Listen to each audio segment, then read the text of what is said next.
Narito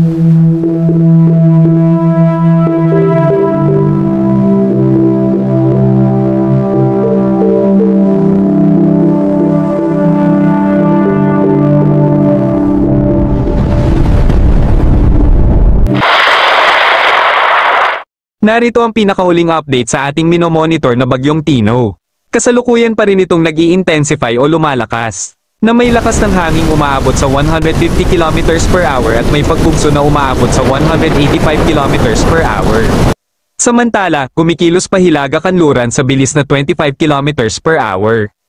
Kung mapapansin natin, nasa boundaries na ito ng ating Philippine Area of Responsibility sa may kanlurang bahagi ng Palawan. Ngunit kapansin-pansin pa rin ang taglay nitong lakas na siyang nakaapekto pa rin sa may lugar ng Kalayaan Islands at area ng Palawan, kung saan kasalukuyan pa rin may nakataas na wind signal number 2 sa may Kalayaan Islands. Samantala, signal number 1 naman sa area ng Palawan at Calamian Islands. Sa mga nasabing may nakataas na wind signal, makararanas pa rin ng pabugso-bagsong hangin dulot pa rin ng bagyong si Tino. Kaya naman, mayroon pa rin tayong babala sa makararanas na mga pag-ulan na maaaring umaabot sa 50 hanggang 100 mm na pag-ulan sa lugar ng Palawan. Lubos pa rin nating pinag-iingat ang ating mga kababayan sa pagkakaroon ng localized flooding o landslides. Samantala, bukod nga po sa bagyong si Tino, mayroon pa rin tayong minomonitor na bagong bagyo sa labas ng ating Philippine Area of Responsibility sa may silangang bahagi ng Mindanao na may lakas ng hangin umaabot sa 55 km per hour at may pagbugso na umaabot sa 70 km per hour at kumikilos pa Kanluran Hilagang-Kanluran sa bilis na 15 km per hour.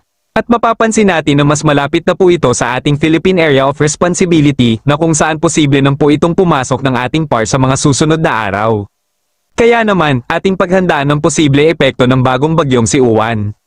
Samantala, silipin natin ang pagkilos nito at kung saan nga po ito magla-landfall upang makapaghanda ang ating mga kababayan. Sa paglandfall ng bagyong Uwan, makikita natin habang palapit ng palapit sa ating Philippine Area of Responsibility, ang bagyong tatawaging Uwan ay lalo pa itong lumalakas, na kung saan bago ito tuluyang makapasok ng ating Philippine Area of Responsibility ay nasa typhoon category na po ito. Kaya asahan na po ang malalakas na hangin, at habang mas malapit na ito sa ating bansa, at nasa silangang bahagi ng Luzon, ay posible nang ito nasa super typhoon category. Kaya naman, bago maglandfall ang bagyong Uwan, nasa super typhoon category na po ito. Kung makikita na posible maglandfall ang sentro nito sa may Isabela o Cagayan Valley Region, patungo sa mga lugar ng Kalinga, Apayao, Abra, Ilocos Norte. Ang mga nasabing lugar ay posible paglandfall ng sentro ng bagyo, ngunit hindi lamang po sentro ang ating pinaghahanda, kundi ang lahat ng apektado ng hangin at mga malalakas na pag-ulan na maaaring magpalubog sa ating mga kababayan sa mabababang lugar. Kung mapapansin natin habang nananalasa ang bagyong Uwan na posible super typhoon, makikita natin ang malawakang pag-ulan na sakop ang buong Luzon sa matinding pag-ulan na asahan ng 200 mm na pag-ulan sa area ng Cagayan Valley Region, Isabela, Apayao, Ilocos Region, Abra, Kalinga, Mountain Province, Ifugao, Benguet, Nueva Vizcaya, Nueva Ecija, Quirino, Pangasinan, at mga kapit pang mga lugar.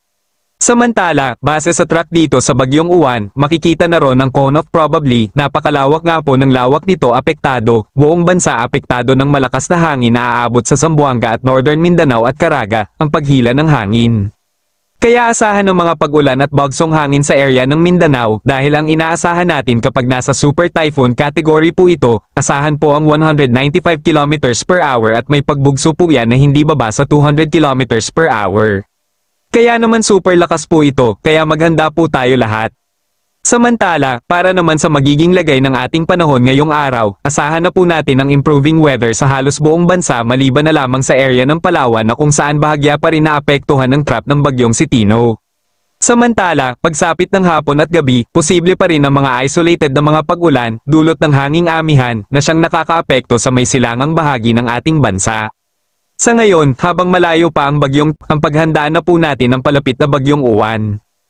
Sa kasalukuyan, wala na po tayong nakakataas na gale warning sa kahit anong baybayin ng ating karagatan, ngunit lubos pa rin natin pinaghahanda ang ating mga kababayan, mangingisda na maalon pa rin ang ating seaboard, na siyang mapanganib pa rin sa mga kababayan natin na may maliliit na sasakyang pandagat.